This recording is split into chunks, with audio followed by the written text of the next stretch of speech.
За сайн байцгаана уу. Ингээд манай Global MBC яг одоо Монгол улсын нийслэл Улаанбаатар хотоос та бүхэнтэйгээ мэдчилж байна. За манай өнөөдрийн зочинтой подкастт Солонгос улсад ажиллаж амьдарч байгаад эх орондоо ирсэн Мэргэн Баяр Жаргал урьдчилж орцоод байна. За сайн уу Баяраа? Сайн байна уу? За сайн явж ирвөө. Сайн явж ирвөө. Монгол улсаа хизээ ирвээ эх орондоо. Солонгос улсад ер нь хэдэн жил боллоо. Манай үзэгчдтэй өөрийгөө сайхан танилцуулаад. За би 8 сард Монгол улсад ирсэн. Халууны удирлаар энэ зуны халуунд үнэхээр хүний нутагчин бас халуунд бачимдээ тавьчтаад Монголынхаа тал нутгийг санаад хүн чинь шууд л гараал явчихдаг юм билээ. Тэгэл Солонгостой бол 7 жил ажиллаж амьдарсан. Гэр бүлээрээ 3 хүүхдээ багыг аваад 8 сартай хат нь аваад Солонгосод ажиллаж амьдрахаар сэтгэл шулуудаар явж байлаа. За. Тийм. Тэгээд 3 хүүхдтэйгээ гэр бүлтэйгээ Солонгост 7 жил байхад яг ямар ажил хийжээ? За тэгээд эх орондоо одоо бүр ирж гин үү? Эсвэл эргээд буцах нь уу?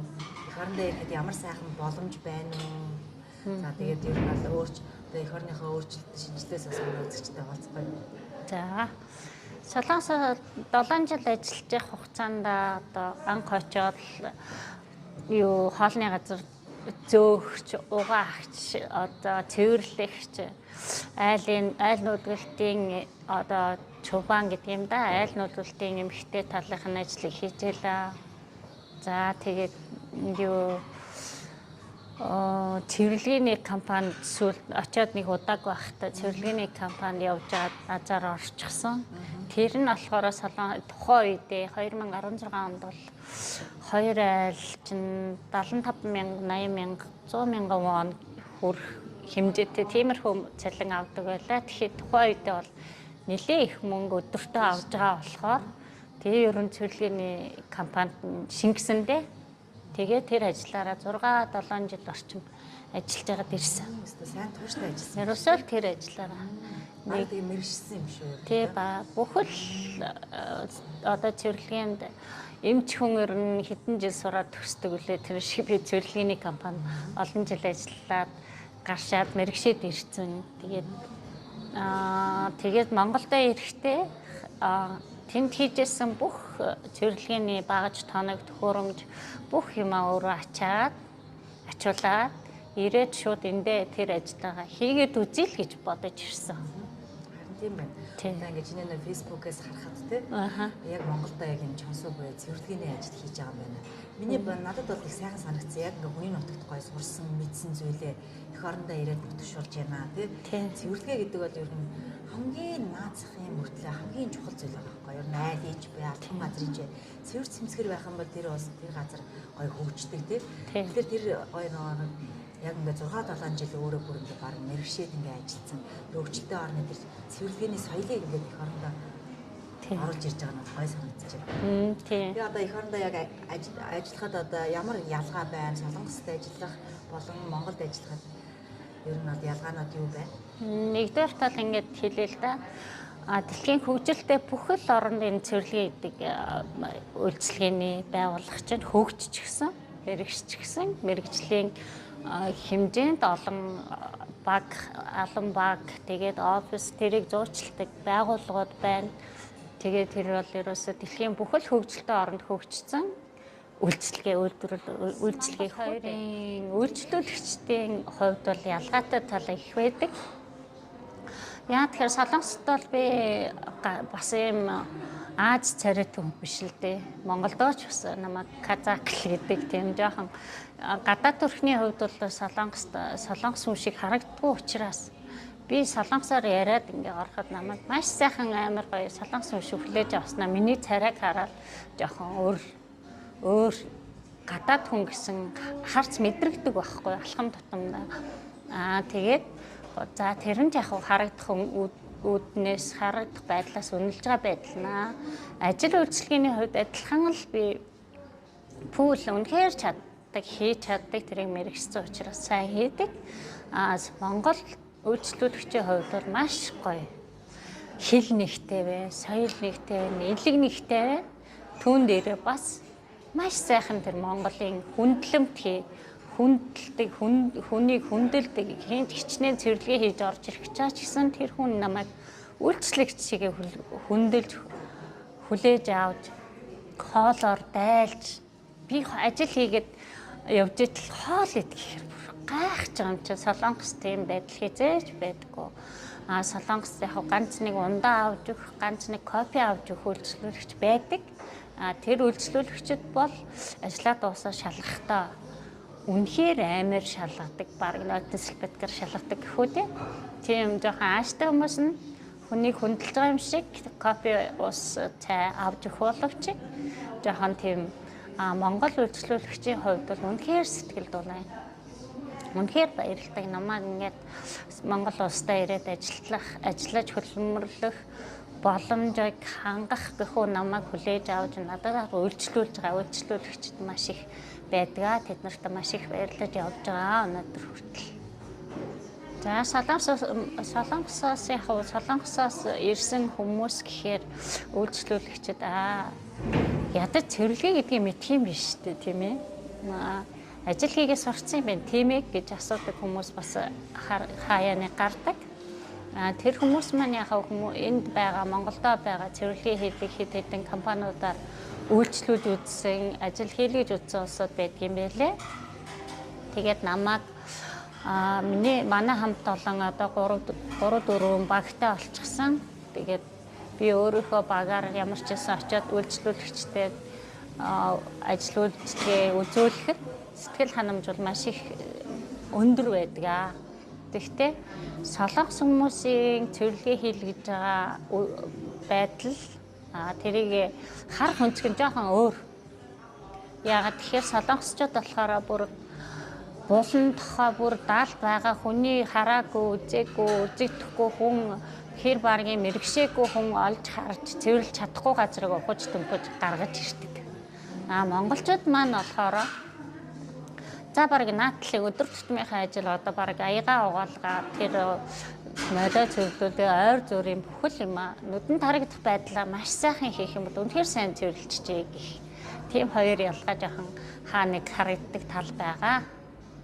Тэрнээс бусдаар үйлчлүүлэгчийн биднэрт хандах хандлага бол үнэхээр сайхан байдаг юм. Сэтгэл нэгтэй, хэл нэгтэй, нутаг нэгтэй улсуудтай ажил үйлчлэгээ хийхэд үнэхээр тааламжтай сайхан байдаг шүү. За манай баярын хувьд бол Солонгост 6-7 жил болсон гэр бүлээрээс 3 хүүхэдтэйгээ байсан. Тэгэхээр манай монгол хүмүүс бас Солонгос руу гэр бүлээрээ явсан гэсэн үг залуучууд бол маш их байдаг.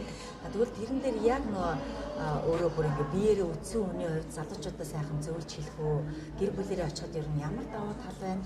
Эргээд мэдээж сайн ажгаар саар хичээ саар талууд ч байгаа. Тэгэхээр тэрийг сайхан илэн далангүй одоо хуваалцахгүй юм. За манайхан залуучууд бол одоо өөр хүүхдүүдээ аваад гэр бүлээрээ гадаад явж болно.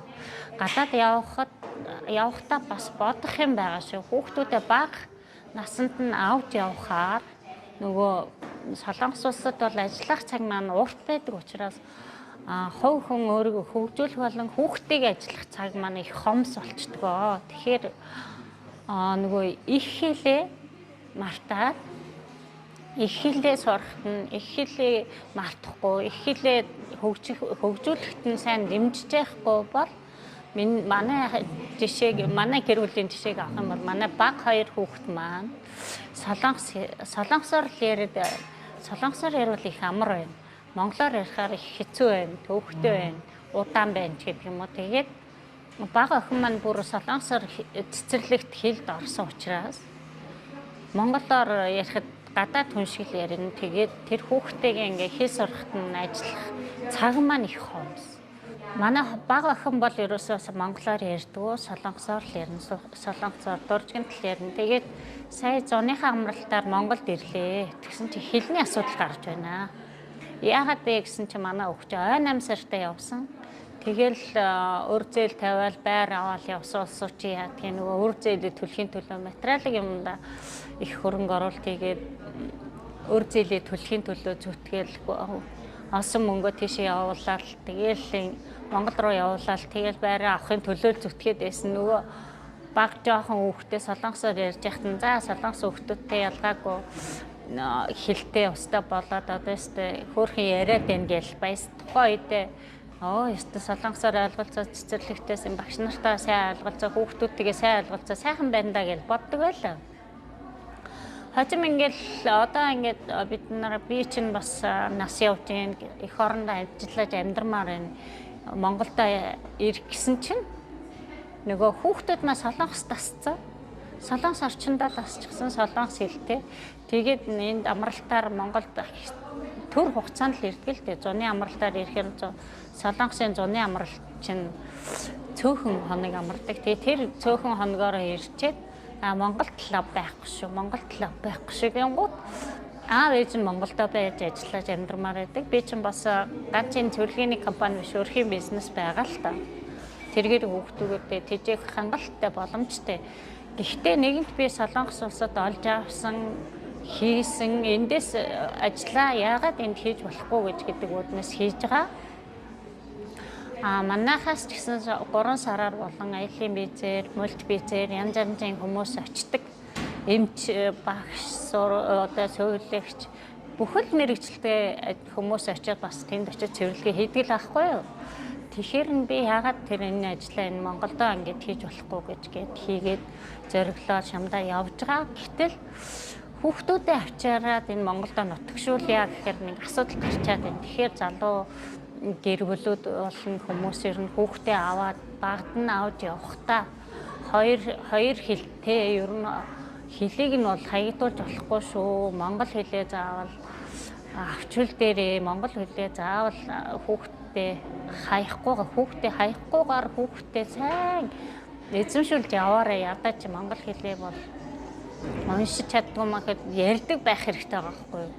Гэтэл уншиж бичдэг хүүхдүүд зөндөл байгаа. Гэхдээ би болохоор хэтэрхий цаг наргүй ажилласных ч юм уу хүүхдээ жоохон ингээ орхитуулсан тал байгаа учраас одоо жоохон харамсаж байгаа. Тийм юм болдгийм байлээ. За тэгэхээр манай Баярагийн яриа бол манай үзэгчдэд маш их хүрч байгаа хаа. Солонгост очиод гэр бүлээрээ очих юм бол бэрээ жоохон хүүхдтэй ах юм бол тий. Айл болохоор хоёр хэлийн хоёулангийн үзүүлээрээ хоёулангийн Монголдо ирсэн ч эргээд Монголдо басан цогцох чадвартай солонгос байсан ч тэгээ солонгос улсын хүүхдүүдээс дутгаагүй тийм сайхан хэлтэй ингэж хоёр талаар нь зэрэг хөгжүүлэх хэрэгтэй байна гэдэг маш гой үндэс зөвлөгөө өгч байна. За тэгээд солонгос улсад 7 жилийн хугацаанд тэр сайхан чонсоо буюу цэвэрлэгийн ажлыг маш сайн эзэмшээд ирсэн. Эргээд Монголдо энийг одоо гой нутгшуулаад өөрийн гэсэн орлогоо одоо нэмэгдүүлж байна тий. Тэгвэл солонгос улсад 7 жил амьдрахад сайн болж байгаа, саар таж байгаа. Энэ талаар нэг гоё болцгоо. За. Ер нь бол би солонгост бараг 7 ногт нэг удаа амрах бол бараг байдгүйсэн. За сүүлийн 1-2 жил л за яг өөр ширнээс гарчлаа тийм ээ. Бас амьдрал боломжийн тэгшэрэн солонгос бол ажлыг та хийж чадах юм бол өгсөн шиг өгдөгөө. Та санхүүгийн хувьд бол материалын тал дээр бол боломжийн болж ирнэ. Гэтэл эргээд харахад бол биегүй болох бие алдах тал байдгийн шүү. Би эрүүл мэндээ алдах тал байдаг. Яагаад тэгэхээр би нэг халууны улирлаар биний бие өвдөд халууны улирлаар ч бишээ 2023 оны 11 сараас эхлээд өвдөд 24 оны бүр ихэнх үеэс заавал 5-6 сар би өвдөж хөвцсөн. Өвдөж хөвтөхдөө яах гэж ингэж би эрүүл мэндээр хохирох хүртлээ ажиллавдаа гэж харамссан. Тэгэхээр ажилласнаас болоод би нөөцсөн үү? Яг тэгж бодож байгаа юм. Ажлын хит их ачааллаас болоод тий. Бас мөч ч юм уу эсвэл нэг зөвлөгөө янз бүрийн бодис медицинтэй холбоотой. Бодис маш их холбоотой. Бодисоор солонгост бол зөвлөгөөний ажлыг бол ер нь маш их бодисоор хийдэг. Мэдээж арилахгүй юм арилгаж хуучин юм баг шин шахуу болгож ижил тэр чинь мөнгө төгрөг нь их авдаг. Тэр бодисыг их үнэрлээд бодисноос олоо хордоод харшилтаа болцсон, бие нөвдсөн маш их хүүхнүүд байдаг.